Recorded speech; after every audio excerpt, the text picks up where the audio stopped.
Kai ya ake ciki ne? A abokina. Ce kana ta nan ya wuya. Ta nan wallahi tallahi. To ya ake ciki ne ka san gari gaba daya biya ya dubba wani bayani ka buga can ka buga can. Gari babu labari wallahi tallahi. To ya za a yi ne ba wani dan A ko 20 ce a nan mu dan A ka.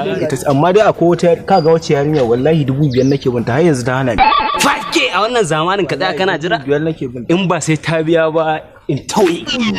Wallahi sai ta biya. Yanzu ya za a kakkaje fa. Wallahi Na gaya maka kakkaje. in ba sai na je ba Wallahi in kakkaje. kwashe. Wallahi in ba kakkaje. sai na je ba in tattare. Kakkaje. Kai wallahi sai ta biya. Kakkaje na gaya ma. Ya za a muna bin ki kuɗi tun da sai magana muke miki kina tafiya kina wani yi mana rashin mutunci ke?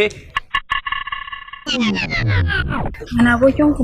Abokina ya miki dinki tun sallah kin ki bashi kuɗin shi 5K kin hana shi ina 5K take ki bani 5K kawai in ware 5,000. Kana cikin hankalinka kuwa? Ras naki. Ke yanzu fa za ki ji kin gane ai.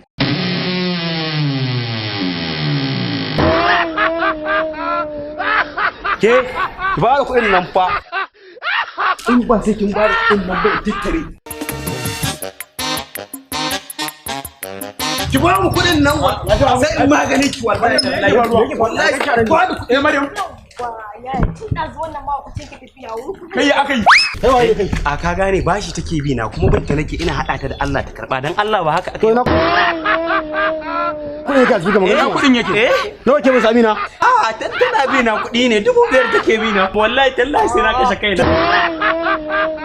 Sashi ne? Ana kisa shi. Ana kisa shi. Ya rike shi. Sai wani in ba ta karba ba zan kashe kaina. Ana kashe ne kai.